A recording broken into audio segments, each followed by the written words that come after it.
بسم اللہ الرحمن الرحیم. ناظرین السلام علیکم. پروگرام حالات براہ راست کے ساتھ شاہد رانا. ناظرین کہتے ہیں کہ فورن پالیسی تب مضبوط ہوتی ہے جب انٹرنل کیپیبلٹیز ملک کی سٹرونگ ہوں. پاکستان کی کمزور جمہوریت جو کہ ابھی مضبوط ہو رہی ہے میں سیاسی، معاشی، معاشرتی، اقتصادی حالات بھی کمزور ہیں. ایسے کمزور حالات کو امپروو کرتے ہوئے اچھی فورن پالیسی کو اپنانا یقیناً ایک بہترین حکمت عملی ہوتی ہے.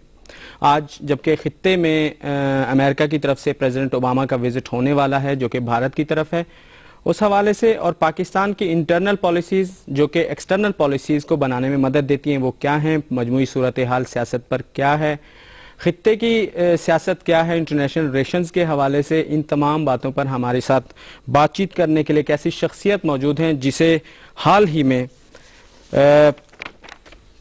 نیوز آف ورلڈ ایک برطانوی اخبار کے مطابق خطے کی پاکستان میں پہلی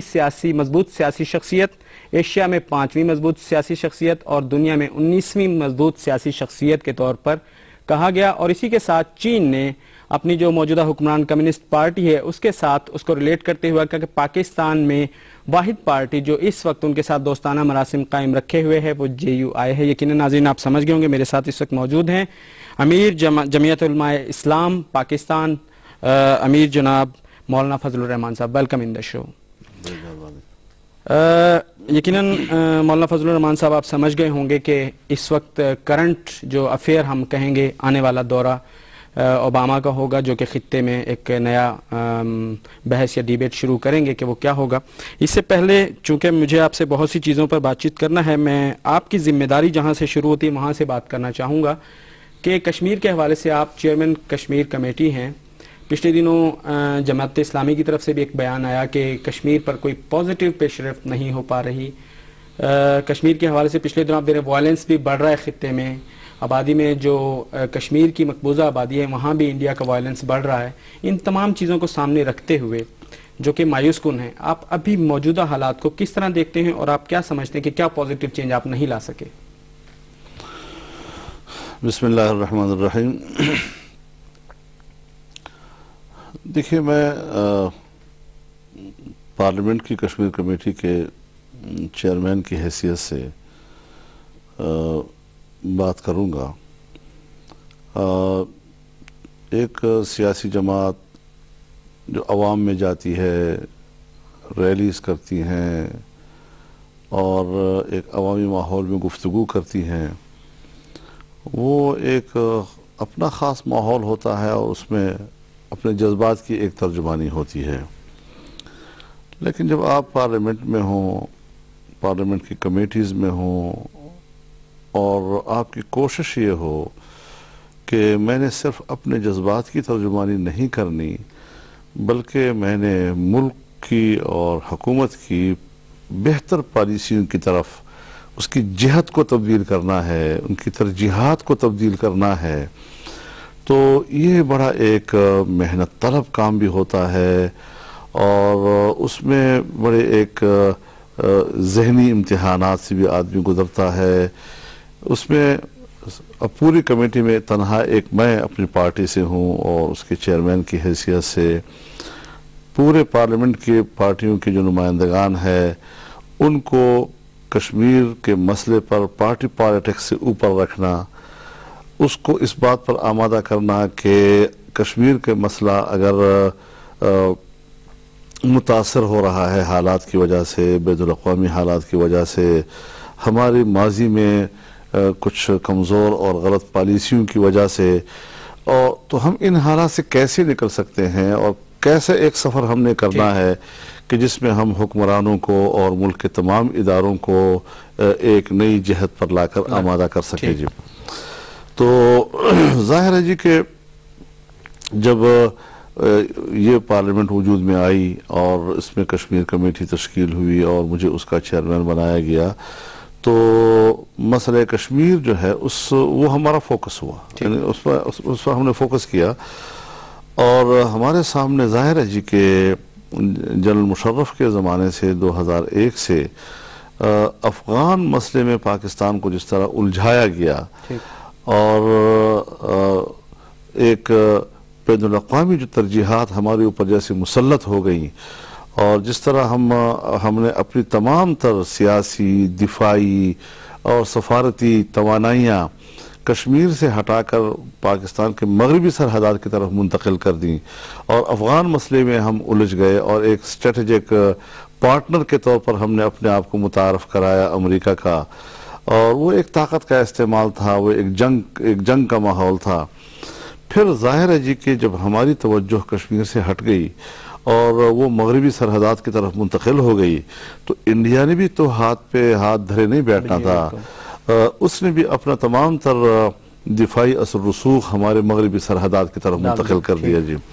اور اس وقت افغانستان کے اندر ہماری نسبت انڈیا زیادہ مضبوط اور طاقتور ہے.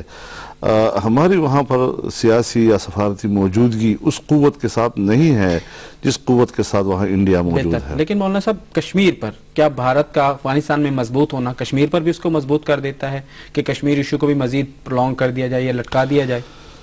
کشمیر کا مسئلہ پس منظر کی طرف جانا، کشمیر کا مسئلہ التوا کے شکار ہو جانا، یہ انڈیا کی خواہشات ہیں اور انڈیا اسی کو ترجیح دیتا ہے. تو پھر یہ کہا کہ مسئلہ اگر حل نہ بھی ہو تو جتنا اس کو پرولونگ کیا جاتا رہے، اس کو جتنا ڈیفر کیا جاتا رہے. آپ پھر اس چیز سے ایگری کریں گے کہ کوئی خاص پیش رفت ابھی نہیں ہو پا رہی؟ میں اس پہ ذرا اگر مجھے بات پوری کرنے دیجئے. چنانچہ ہم صورتحال پر گفتگو کرتے رہے، کمیٹی میں ہم نے اس موضوع کو اٹھایا اور ہمارے لیے ایک چیلنج بن گیا کہ پاکستان کی خارجہ پالیسی کے لیے جو کشمیر ایک محور کی حیثیت رکھتا تھا اور پاکستان کی خارجہ پالیسی کو طے کرنے کے لیے جو ترجیح اول تھا کشمیر ہمارا، اس کو دوبارہ ترجیح اول پر لانا اور اپنی خارجہ پالیسی کا محور بنانا، یہ ہمارا ٹارگٹ ہے. اس تک ہم پہنچنا چاہتے ہیں. اور پھر اس وقت جو کشمیر کے اندر نئے انتفاضے کا آغاز ہوا بالخصوص جون کے مہینے سے، تو وہ بھی اس وقت بڑے عروج پہ جا رہا ہے اور ایک امتیاز پیدا کرتا ہے ماضی کے حالات سے کہ وہاں کا نوجوان جو ہے وہ غیر مسلح ہو کر جدوجہد کر رہا ہے، عوام سڑکوں پر ہیں، بڑے بڑے لانگ مارچ کر رہے ہیں وہ. اور وہ جو انڈیا ایک تاثر دیتا تھا جی کہ کوئی عوام نہیں ہے، یہ تو ملیٹنسی ہے، ملیٹنسی کی وجہ سے مسئلہ کشمیر زندہ ہے، ملیٹنسی نہیں ہوگی تو کشمیر کا کوئی مسئلہ ہی نہیں ہے. ان تمام واقعات نے عوامی کاروان، عوامی مارچ اور یہ جو اس وقت غیر مسلح جدوجہد ہے جس میں انڈیا کے اپنے دانشور یہ تبصرہ کر رہے ہیں کہ ہم کشمیریوں کی اس موجودہ انتفاضے میں پاکستان کو بریکٹ نہیں کر سکتے، بلکہ یہ بالکل کشمیریوں کے اپنے جذبات ہیں جو سامنے آ رہے ہیں. اب اس صورتحال میں ظاہر ہے جی کہ جب ہم نے اس مسئلے کو اٹھایا تو ہم نے اس موجودہ حکومت کو اس طرف روانہ کر دیا اور متوجہ کر دیا کہ مسئلہ کشمیر کو آپ نے اہمیت دینی ہے جی. آج اس وقت ان حالات میں جب امریکی صدر اوباما جا رہا ہے انڈیا اور ساؤتھ ایشیا کا وہ ایک دورے کا آغاز دلی سے کر رہا ہے تو اس کے بہرحال اپنے اثرات ہیں. ایک امکان جو ظاہر کیا جا رہا تھا اور ہم نے جب کشمیر کمیٹی میں آل پارٹیز حریت کانفرنس آزاد کشمیر کے چیپٹر کو بلایا تو انہوں نے اس پر خاص طور پر تشویش کا اظہار کیا کہ جو ایک زمانے سے ایک لابنگ ہو رہی ہے انڈیا کی کہ جی اس کو سلامتی کونسل کا مستقل ممبر بنایا جائے، تو اس حوالے سے لگتا ایسا ہے اور اس کے امکانات موجود ہیں کہ جب اوباما وہاں جائے گا تو وہ شاید سلامتی کونسل کے مستقل ممبر کی حیثیت میں شاید اس کی لابنگ کی حمایت کر دے گی. سر یہ ایک الگ، لیکن ایک چیز میں ایک چھوٹا سا میرا سوال بنتا ہے کہ ڈکٹیٹرز کے یا پچھلے جو فارن منسٹر تھے قصوری صاحب، ان کا ایک دعویٰ تھا کہ ہم کشمیر کے حل کے بالکل قریب پہنچ چکے تھے. آپ یقیناً اس وقت کی سچویشن بھی سمجھتے ہوں گے، اس پر کیا کمنٹ کریں گے؟ اس حوالے سے یہاں نہ تو فارن آفس کے پاس کوئی ریکارڈ موجود ہے. اگر سابق وزیر خارجہ نے ایسی بات کی ہے تو ہمارے کمیٹی کے اراکین نے ان سے بھی رابطہ کیا ہے کہ آپ کے پاس کوئی چیز موجود ہوگی، کچھ ورکے موجود ہوں گے جس پر آپ نے کوئی اس زمانے میں ورک آؤٹ کیا ہوگا. لیکن نہ ان کی طرف سے کچھ مہیا ہوا نہ وزارت خارجہ. اب ظاہر ہے کہ اس کا یہی زیادہ اس کی تعویل کی جا سکتی ہوگی کہ یہ جو باتیں بھی کی جا رہی ہیں یہ بیک چینل جو ڈپلومیسی ہوتی ہے یا ٹریک ٹو پالیسیز ہوتی ہیں اس حوالے سے کوئی ڈیولپمنٹس ہوئی تھیں جو ظاہر ہے کہ اس کی کوئی لیگل پوزیشن نہیں ہوتی. جی اچھا مولانا فضل الرحمان، ایک چیز، فارن آفس موجود ہے، گورنمنٹ موجود ہیں، جو کمیٹی ہے پارلیمانی کمیٹی کشمیر کمیٹی، اس کی تھوڑی سی فلسفیکل آپ کیا جسٹیفیکیشن دیتے ہیں؟ اس کی ضرورت کیوں ہوتی ہے اور ابھی تک اس سے آگے مزید کیا کام لینا ہے؟ میں اپنی گفتگو کو ذرا اپنی گفتگو سے مربوط کرنے کی کوشش کروں گا. جب یہ اوباما کا مسئلہ آیا کہ وہ وہاں جا رہا، امکانات موجود ہیں، حالانکہ مستقل ممبر بننے میں ابھی بھی ایسے مراحل سامنے ہیں کہ وہ سر کرنا، اس کو پھلانا کوئی آسان کام نہیں ہے. تاہم دنیا میں جو ایک میسج جائے گا تو وہ ظاہر ہے کشمیریوں کے لیے اور مسئلہ کشمیر کے لیے تباہ کن ہوگا. اس پر ہم نے کچھ سوالات اٹھائے ہیں. جی اور آج بھی جو ہمارے یہاں پارلیمنٹ کے اندر کشمیر کمیٹی کا اجلاس ہوا اس میں فارن منسٹری موجود تھی، فارن منسٹر جو ہیں وہ موجود تھے اس کے اندر، کشمیر افیئرز کے فیڈرل منسٹر موجود تھے اس کے اندر. تو آج ہم نے ان سوالات کو وہاں اٹھایا ہے اور اس میں ہم نے ان سے یہ کہا ہے کہ اگر انڈیا کو مستقل ممبر بنایا جاتا ہے تو جو ہندوستان 60 سال سے زیادہ عرصہ ہوئے اسی سلامتی کونسل کے قراردادوں پر عمل درآمد میں رکاوٹ ہے، بلکہ اس میں رکاوٹ کا مجرم ہے، کیا اس کو اس کی جرم کا یہ انعام دیا جا رہا ہے کہ اس کو اسی کونسل کا مستقل ممبر بنا دیا جائے؟ یہ تو کوئی طریقہ نہیں ہے. جی ویری مچ لاجیکل. اور پھر اگر امریکہ نے یا عالمی قوتوں نے اس طرف جانا ہی ہے تو کم از کم اس کو مسئلہ کشمیر کے حل سے مشروط کر دے، اور مسئلہ کشمیر کے اگر حل سے پہلے ایسے کوئی فیصلہ ہوتا ہے تو پھر کشمیر کے حوالے سے سلامتی کونسل اور اقوام متحدہ کی قرارداد ہی بے معنی ہو جاتی ہیں.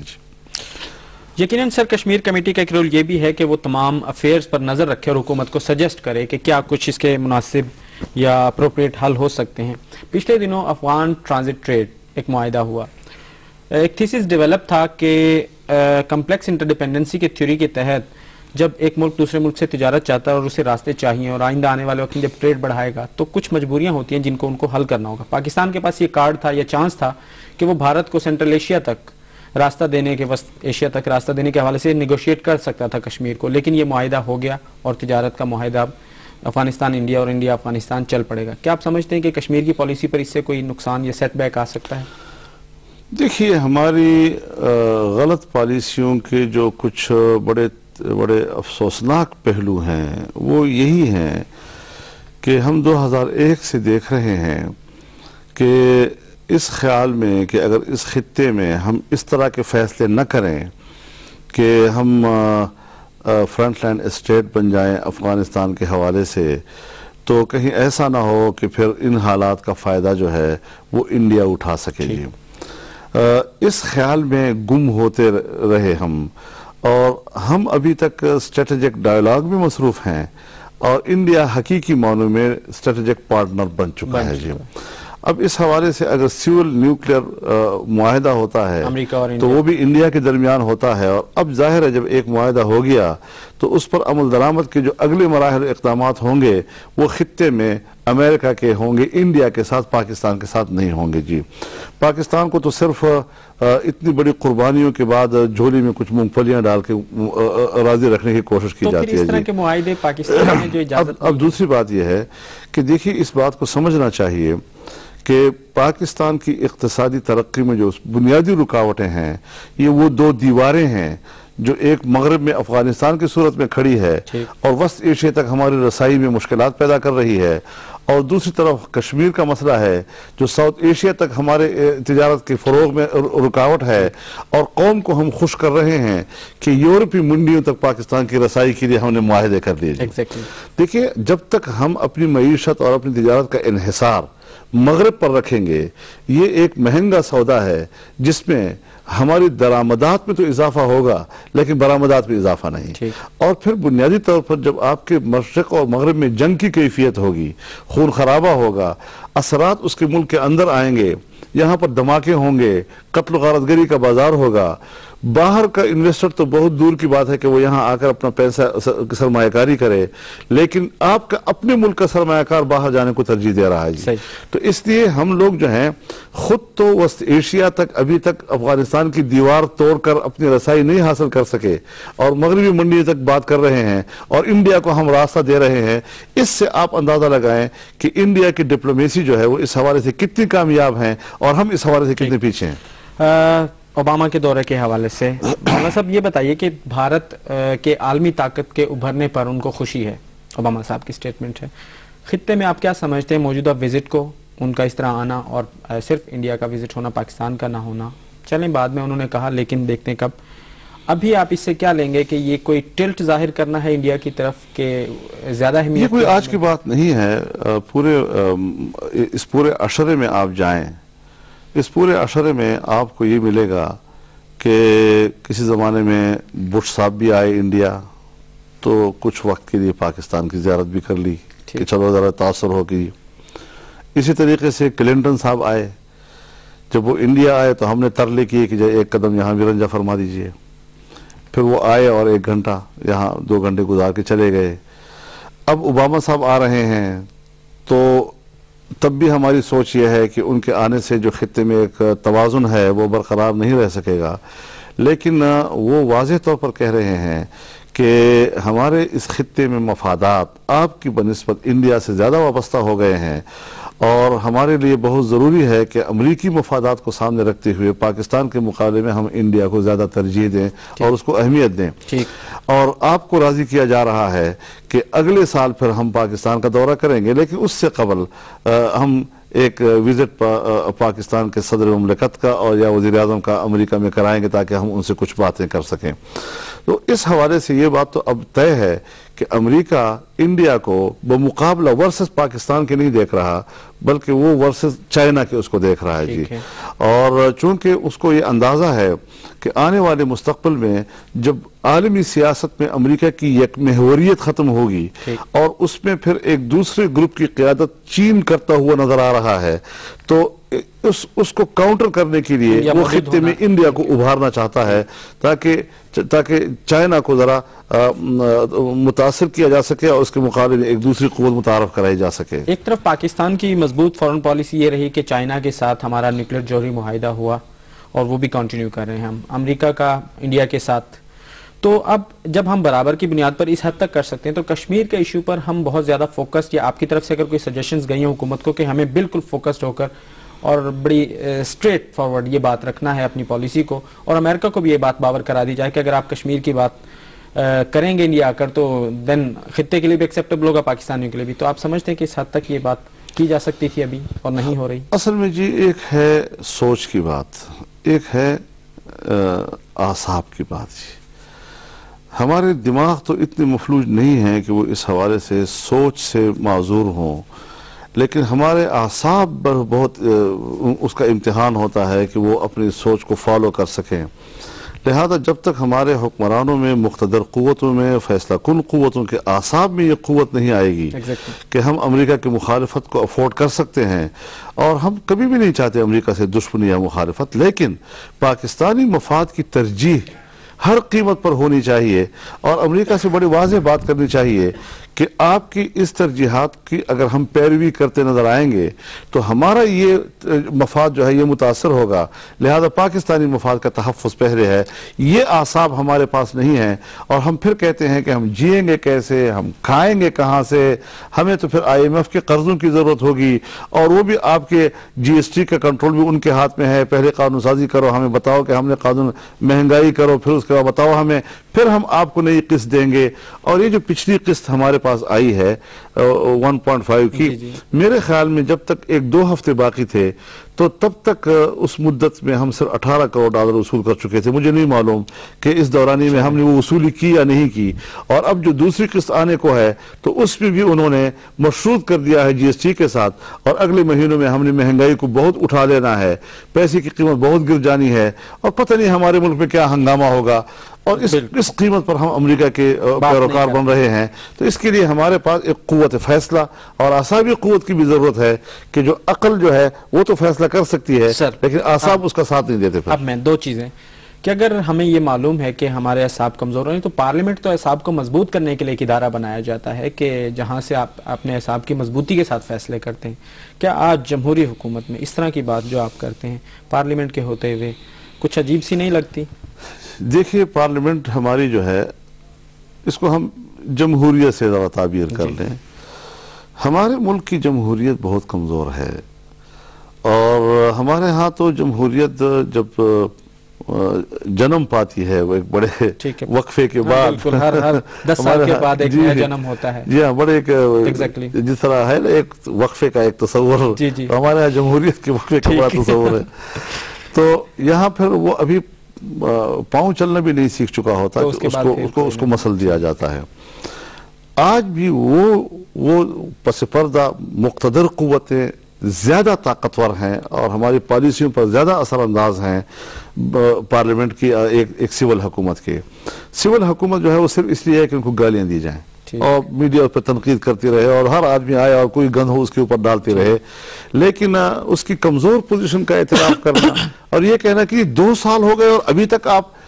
صاحب، یہ تو ابھی کافی وقت چاہتا ہے کہ جس میں یہ جوان ہو اور طاقتور ہو اور اس کو اس کی پرفارمنس، اس کی ایک کارکردگی دنیا کے سامنے اچھی آئے، لیکن وہ حالات بھی نہیں ہیں. لیکن ایک بات میں آپ سے عرض کرنا چاہتا ہوں کہ آپ کی پارلیمنٹ نے مشترکہ اجلاس کے اندر ان کیمرہ 2 ہفتے سے زیادہ ڈیبیٹ کر کے ایک متفقہ قرارداد پاس کی، دہشت گردی کے خلاف جنگ کے حوالے سے ایک نظر ثانی کے لیے، اور حکومت کو کہا کہ یہ جو پالیسی ہے یہ ماضی کے حکمرانوں کے مفادات کے تابع تھی، ملک اور قوم کے مفاد میں نہیں تھی، مذاکرات کے ذریعے اس کو سیاسی حل تلاش کرو. اس پر تو عمل درآمد نہیں ہوا، اور پورے پارلیمنٹ کی قرارداد جو ہے آج وہ بالکل ایسی پڑی ہوئی ہے. ہم متحدہ سے تو کہتے ہیں کہ اپنی قراردادوں پر عمل درآمد کراؤ، لیکن پاکستان کی اپنے ملک کے اندر پاس کی ہوئی قرارداد وہ بیچاری جو ہے وہ مسل دی گئی ہے، اس کی کوئی حیثیت نہیں ہے. تو آپ خود اندازہ لگائیں کہ کیا ہم اس جمہوریت سے اور اس طرح کی سول گورنمنٹ سے 2 سال کے بعد یہ توقع رکھ سکتے ہیں کہ وہ اس کو تمام پالیسیوں پر مکمل کمانڈ حاصل ہو جائے اور اپنی مرضی سے فیصلے کر سکے؟ صحیح. چلیں ایک بات مان لیتے ہیں کہ ابھی ہمیں جمہوریت کو مضبوط کرنا، اداروں کو مضبوط کرنا، اور سب سے بڑا ادارہ ہماری پارلیمنٹ کو مضبوط ہونا ہے. لیکن آج سے پہلے بھی بارڈرز کی ہماری حفاظت کے لیے یقیناً ایک صرف پارلیمنٹ نہیں، تمام ادارے مل کر ہماری سرحدوں کی حفاظت کرتے ہیں. اب جبکہ اتنا پاکستان ایک رول پلے کر رہا ہے، کریٹیکل رول امریکہ کے ساتھ افغانستان میں، جس کا یقیناً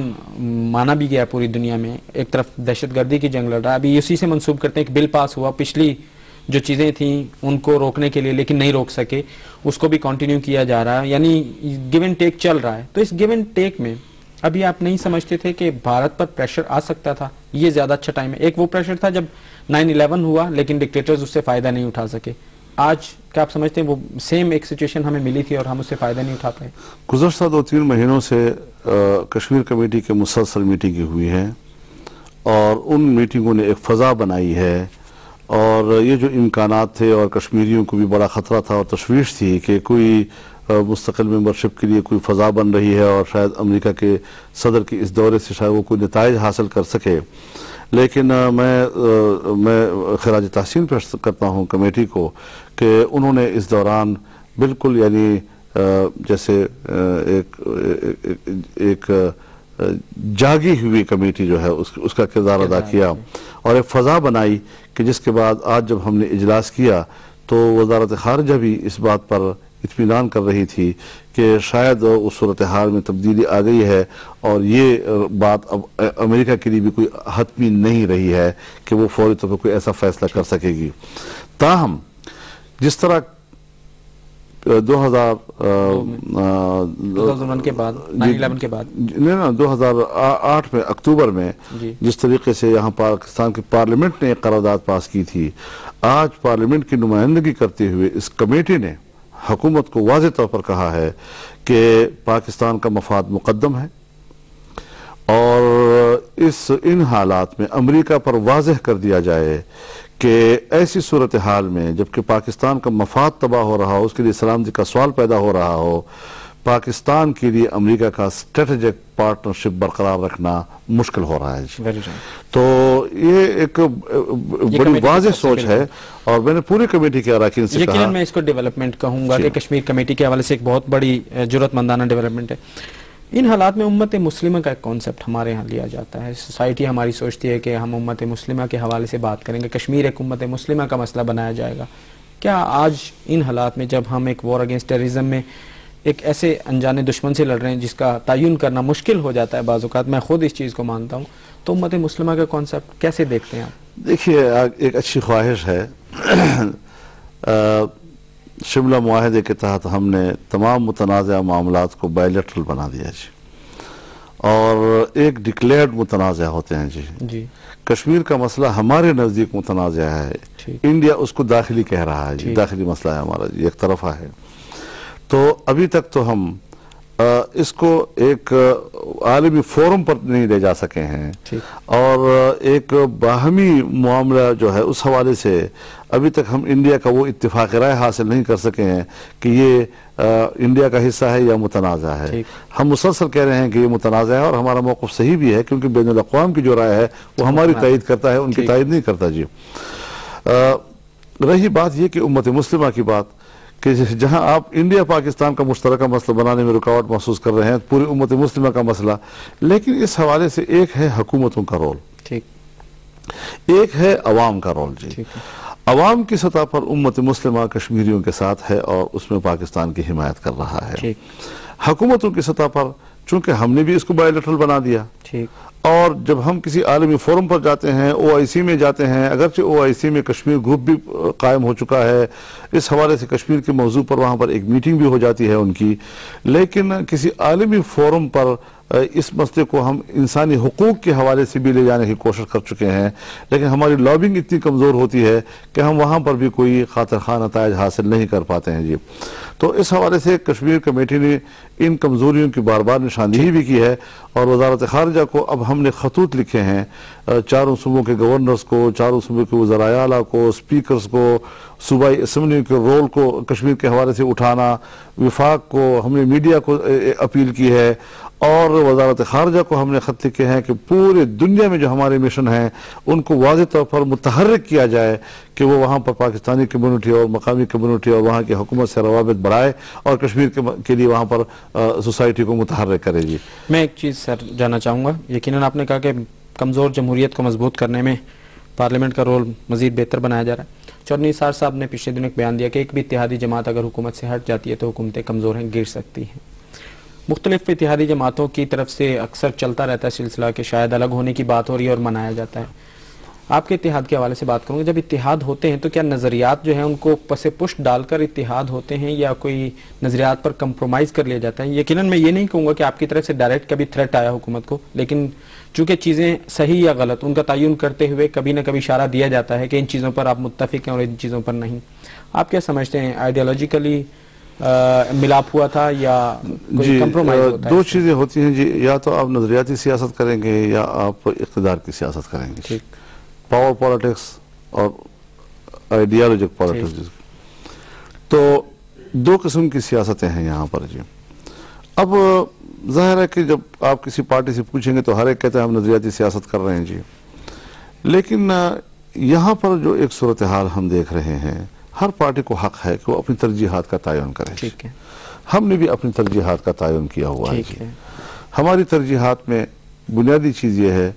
کہ جو ہماری خارجہ پالیسی ہے، دہشت گردی کے خلاف جنگ ہے، عالمی اتحاد کا ہم حصہ ہیں، امریکہ کا ہم پارٹنرشپ ہیں، اسٹریٹجک، یہ چیزیں ہم سمجھتے ہیں کہ ہمارے ملک کے لیے نقصان دہ ہیں، اور ہم نے ایک غلط فیصلے کیے ہیں جی، اور پارلیمنٹ نے بھی اس کی تائید کی۔ ہم یہ چاہتے ہیں کہ پاکستان کے آئین کا یہ تقاضا ہو گیا ہے کہ وہ اسلامی نظریاتی کونسل کی سفارشات پر قانون سازی کرے جی. اور ظاہر ہے جب اسلامی قانون سازی آپ کریں گے تو بین الاقوامی دباؤ بھی آ سکتا ہے، اس کے لیے ایک حکمت عملی ہمیں بنانی ہوگی. اب ظاہر ہے جی کہ ہم جب اس حکومت میں گئے ہیں تو ہم ان ترجیحات کے ساتھ گئے ہیں، اور ظاہر ہے جی آپ کسی اتحاد میں یا حکومت میں جاتے ہیں تو کوئی تشتری میں آپ کے مقاصد آپ کو لے کر نہیں دیتا جی، اس کے لیے آپ کو خود جدوجہد کرنی پڑتی ہے جی. جذبات میں بھی آپ آئیں گے، ناراضگی بھی آپ کی آئیں گی، لیکن آپ کو ایک تحمل اور برداشت کے ساتھ وقت کا بھی انتظار کرنا پڑے گا. جس طرح میں نے عرض کیا آپ سے کہ اس جو دہشت گردی کے خلاف جنگ کی پالیسی ہے، ہم نے اگر پارلیمنٹ کے اندر حکومت کے صفوں میں بیٹھ کر ایک قرارداد حاصل کی ہے، ہم حکومت میں بیٹھ کر کشمیر کمیٹی کے ذریعے سے حکومت کی پالیسیوں کی رخ تبدیل کرنے کا ایک کردار ادا کر رہے ہیں. ہم حکومت کو آمادہ کر رہے ہیں کہ اس اجلاس میں سفارشات لے کر سکیں اور وہ پارلیمنٹ کے حوالے کر دیں. آپ اپنی آئیڈیالوجیز کو بھی سپورٹ کرتے ہوئے حکومت کو مشورے دیں. وہی کہہ رہا ہوں نا کہ ہم اس سے ہٹ کر حکومت نہیں ہے، یعنی ہمارے کوئی زرداری صاحب یا گیلانی صاحب سے اتحاد نہیں ہے، ہمارا ایک نصب العین کے حوالے سے ایک وحدت ہے. یہاں جو بات میں کہنا چاہتا ہوں اس کی بات کرنا چاہتے ہیں. اب دیکھیے کچھ لوگ حزب اختلاف میں جا کر بیٹھ گئے کہ جی زرداری صاحب سے ہمارا اختلاف ہے. کس بات پہ جھگڑا ہے جی؟ مہنگائی ہو گئی جی، فلاں چیز ہو گئی جی، فلاں چیز ہو گئی، فلاں چیز ہو گئی. اب ان چیزوں پر جھگڑا کر کے حزب اختلاف کی بینچ میں بیٹھ جانا اور یہ کہنا کہ جمہوریت کے لیے ہم بیٹھے ہیں اور جمہوریت کے لیے اور کبھی مڈ ٹرم الیکشن ہو جانا چاہیے اور کبھی یہ ہو جانا چاہیے. لیکن جس مشکل میں پاکستان پھنسا ہوا ہے اس عالمی سیاست کے حوالے سے اور اس کے جو اثرات ہم پر پڑ رہے ہیں اور ہم جس منفی رخ پہ جا رہے ہیں، اس میں اگر حزب اختلاف کی جماعتیں تمام کی تمام کہہ رہا ہوں جی، حزب اختلاف کی تمام جماعتیں نون قاف وغیرہ وغیرہ وغیرہ سب کے سب پیپلز پارٹی کے ساتھ اتحادی ہیں، اور یہ جو پاکستان کے اندر فوجی آپریشن ہو رہا ہے، میری موجودگی میں سب نے فوج کو کہا ہم آپ کے ساتھ ہیں. تو یہاں پر تو سب اکٹھے ہو جاتے ہیں، جہاں امریکی مفاد سامنے آتا ہے وہاں اکٹھے ہو جاتے ہیں. قوم کو کہتے ہیں کہ ہم جمہوریت کے لیے الگ ہوئے ہیں، ہم عدلیہ کے لیے الگ ہوئے ہیں. تو وہ چیزیں کہ اب پرسوں ایک رپورٹ آئی ہے اخبارات میں کہ امریکی سینٹرل کمان نے اپنی حکومت کو اس امر سے آگاہ کر دیا ہے کہ زرداری صاحب اور نواز شریف کے درمیان جو فاصلے پیدا ہو رہے ہیں، یہ فاصلے پاکستان میں فوجی آپریشن پر زرداری کی گرفت کو کمزور کر رہے ہیں.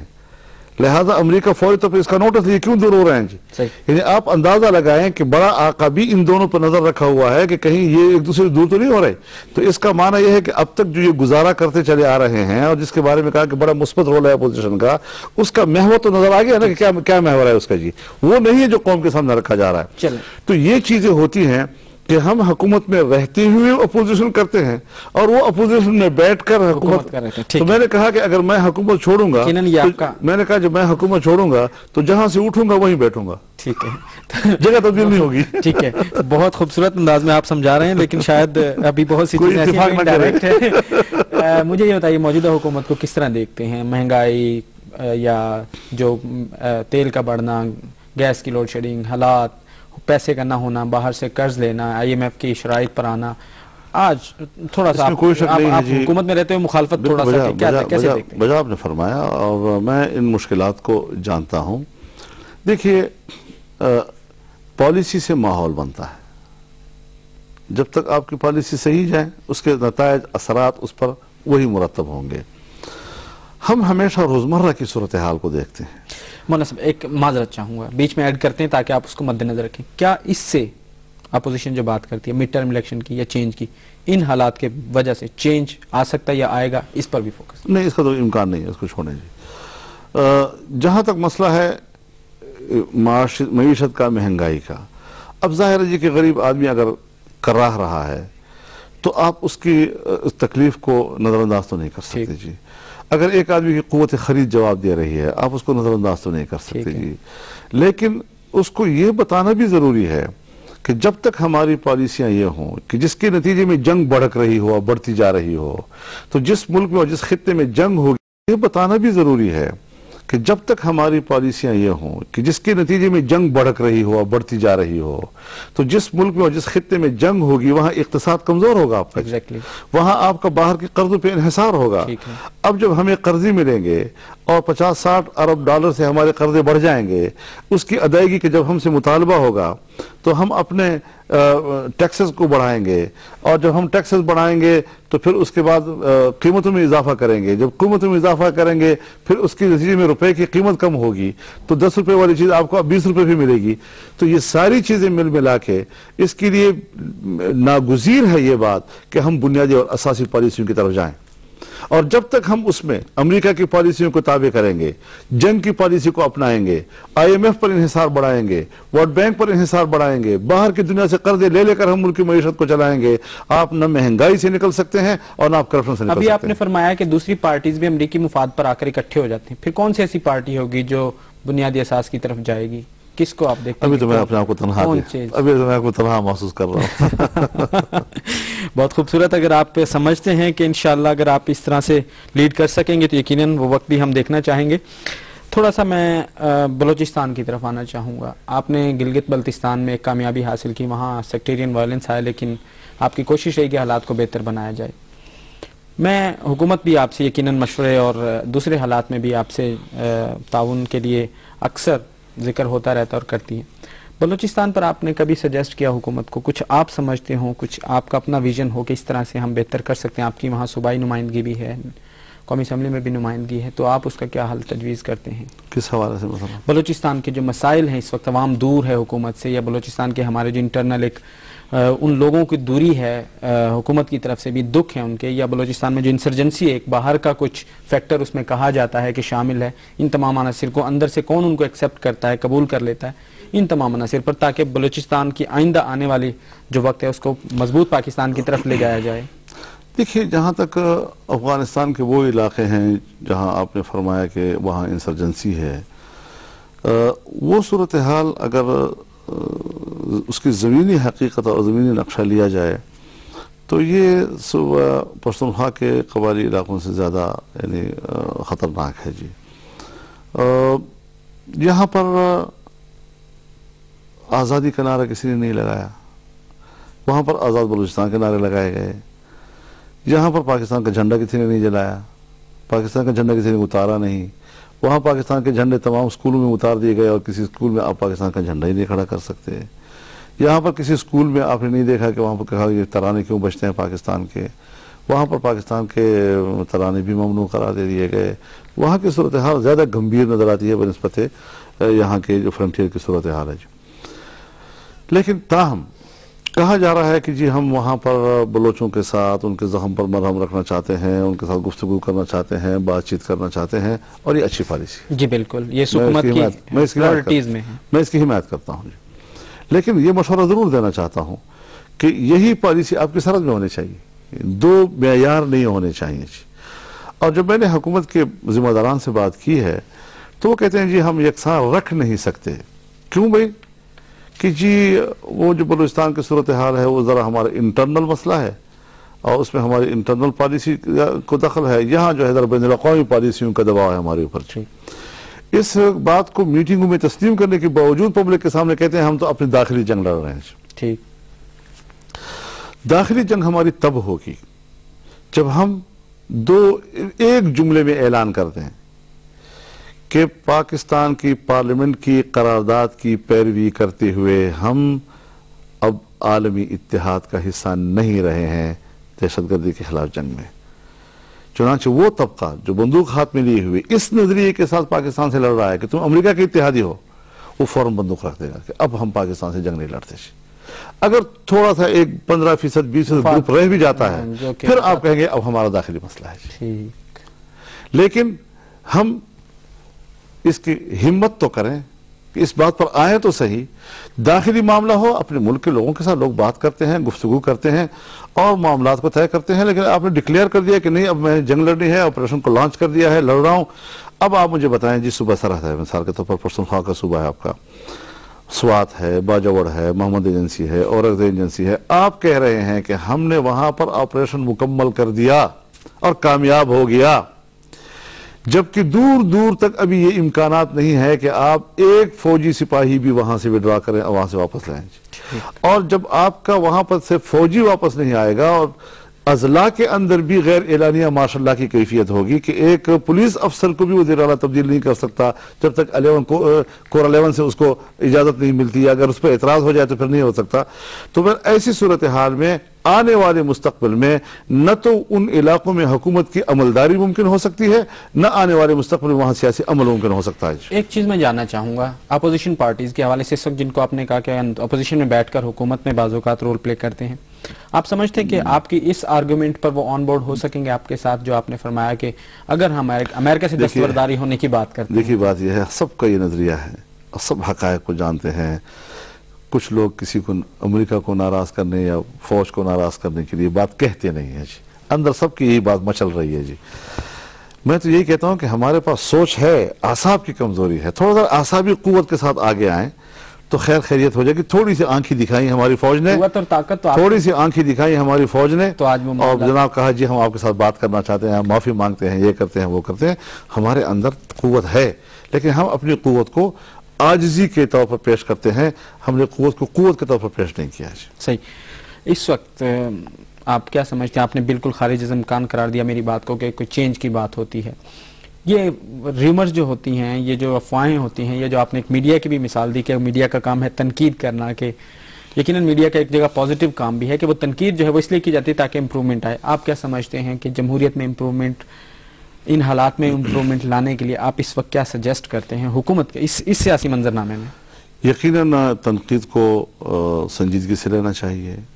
جب ہمارے اندر کوئی کمزوری دیکھے گا، کمزوری کی نشاندہی کرے گا، بجائے اس کہ ہم اس پر چین بچی ہوں اور ناراضگی کا اظہار کریں، ہمیں باقاعدہ طور پر ان کمزوریوں کو دور کرنے کی جدوجہد کرنی چاہیے. اس کے لیے جتن کرنے چاہیے، حکمت عملی بنانا چاہیے. کون سی قوتیں رکاوٹ ہیں، کون سی پالیسیاں رکاوٹ ہیں، ان سب میں ایک مثبت قسم کی تبدیلیاں اور ایک صحت مند قسم کی تبدیلیاں اس میں لا کر ہم امپرومنٹ کر سکتے ہیں. کرپشن کے حوالے سے بڑی بات کی جاتی ہے، وزیر داخلہ صاحب نے بھی کہا کہ آپریشن کرپشن کے خلاف ہوگا. حکومت کی کوشش ہوتی ہے کہ جہاں کہیں کوئی ادارہ ہے تو نامینیٹ کیا جائے. آپ سمجھتے ہیں کہ اس وقت موجودہ حالات میں کرپشن تیزی سے بڑھ رہی ہے یا کم ہو رہی ہے اداروں میں، یا ہم ابھی تک نہیں سمجھے کہ ہم اگر اس سسٹم کو اس طرح سے کرپشن کے ذریعے کمزور کریں گے تو اپنا ہی نقصان کریں گے؟ مشکل یہ ہے کہ میں یا میری جماعت کے لوگ اس میدان میں ہیں نہیں، یعنی یہ جو جس میں کرپشن کی باتیں کی جاتی ہیں اس میدان سے ہمارا تعلق نہیں ہے. مشکل یہ ہم بھی اسی طرح سنتے ہیں جیسے آپ لوگ اخبارات سے سنتے ہیں. لیکن بہرحال جی کرپشن جو ہے ظاہر ہے جی کہ اس وقت ہوگی جب آپ کی ملک کی معیشت پر گرفت نہیں رہے گی، آپ کی مینجمنٹ کمزور ہوگی. جب آپ کی مینجمنٹ کمزور ہوتی ہے یا پھر آپ بجٹ دیتے ہیں اور بجٹ میں آپ کی جو حکمت عملی ہے وہ خراب ہوگی تو اس سے مہنگائی پیدا ہوتی ہے جی. اب ایسی صورتحال میں نے پہلے بھی عرض کیا کہ ہمیں اپنی ان اساسی پالیسیوں پر بھی ایک دفعہ واپس آ جانا چاہیے کہ جہاں سے یہ سارے ماحول اور فضا پیدا ہوتا ہے جی. مہنگائی کو کنٹرول کرنا، غریب کی زندگی کو آسان بنانا، یہ حکومتوں کی ذمہ داری ہے. یہ اللہ کی طرف سے ذمہ داری ہے. صرف یہ نہیں کہ ہماری کوئی آئینی ذمہ داری ہے. ہم اخلاقی طور پر بھی اپنے آپ کو صرف عوام کے سامنے جواب دے نہیں بلکہ اس معاملے میں ہم اللہ کے سامنے اپنے آپ کو جواب دے سمجھتے ہیں جی. مولانا صاحب کہتے ہیں کہ جب جمہوریت پنپتی ہے، مضبوط ہوتی ہے تو ایک شور ہوتا ہے، نوائز آف ڈیموکریسی، اداروں کا آپس میں ٹکرانا یا اداروں کی اپنی اپنی جگہ پر پوزیشن حاصل کرنے سے پہلے ایک آپس میں جو ہے وہ ابہام کی کیفیت ہوتی ہے. پچھلی جو 2-3 چیزیں ہماری گزری ہیں، اداروں کے ساتھ حکومت کا ٹکرانے کی بات کی گئی یا پتہ نہیں سوچا گیا کہ شاید یہ اب آپس میں ٹکرائے تو حکومت چلی جائے گی یا غلط ہو جائے گا، اس کو آپ پازیٹیو لیتے ہیں یا یہ نیگیٹو جمہوری نظام یا جمہوری سسٹم آپ اس کو لیتے ہیں؟ وہی عرض کر رہا ہوں کہ دیکھیے جہاں پر تصادم نہیں ہوگا، جہاں پر کشمکش کی دنیا نہیں ہوگی وہاں ارتقا بھی نہیں ہوگا. انسانی معاشرہ اللہ نے بنایا ہی ایسا ہے کہ جو کشمکش کے نتیجے میں، اب آپ بتائیں جی کہ اسلام کی پوری تاریخ میں کشمکش کے ماحول سے ہی اسلام بچتا ہوا نکلتا یہاں تک آیا ہے. اور انسان ہے ایسی چیز کہ وہ ارتقا تب کرتا ہے جب اس کے اندر عناصر ٹکراتے ہیں جی. یعنی جب علم اور جہل ٹکراتا ہے آپس میں تو ایک تیسرا علم پیدا ہوتا ہے اس سے جی. تو اس طریقے سے اصلاحات کی کوششیں تب ہوتی ہیں جب ہم بیٹھیں. شورائیت کا تصور یہ ہے کہ اس میں جرح و تنقید ہوتی ہے جی، اور جرح و تنقید سے پھر ایک اجتماعی رائے بنتی ہے، ایک صحیح رخ آتا ہے. کیونکہ فرد غلط سوچ سکتا ہے لیکن اجتماع غلط نہیں سوچ سکتا کہ سارے لوگ گمراہی پہ متفق ہو جائیں. لہذا ہمیں اگر صحیح معنوں میں ہم مشاورت کی طرف جاتے ہیں، اور میں ہمیشہ اس نظریے کا حامل ہوں، اور میں جس کمیٹی میں ہوں وہاں ہم ان کیمرہ اجلاس کرتے ہیں. ان کیمرہ اسی لیے ہوتا ہے کہ اراکین ذرا کھل کر گفتگو کریں اور ایک دوسرے کو بھائی سمجھ کر ایک دوسرے کے ساتھ متصادم اپنے آپ کو تصور کیے بغیر، پھر اس میں اختلاف رائے بھی آتا ہے تو کھل کر آتا ہے، گفتگو بھی بڑی صاف ستھری ہوتی ہے، اور ایک خوبصورتی سے وہ ایک اتفاق رائے تک بھی پہنچتے ہیں. جی لاسٹ میں سر میں جانا چاہوں گا، ابھی آپ کو نیوز آف ورلڈ نے دنیا کا 19واں، ایشیا کا 5واں اور پاکستان کی ٹاپ مضبوط سیاسی شخصیت میں سے کہا ہے. کیسا لگتا ہے؟ کیا میں تو نہیں اس بار جانتا ہوں نہ میں اپنے آپ کو کوئی بڑا آدمی سمجھتا ہوں. مجھے اپنے حیثیت میں رہنے دیں، اپنے قد میں رہنے دیں. مجھ سے اللہ تعالیٰ اگر ایک خدمت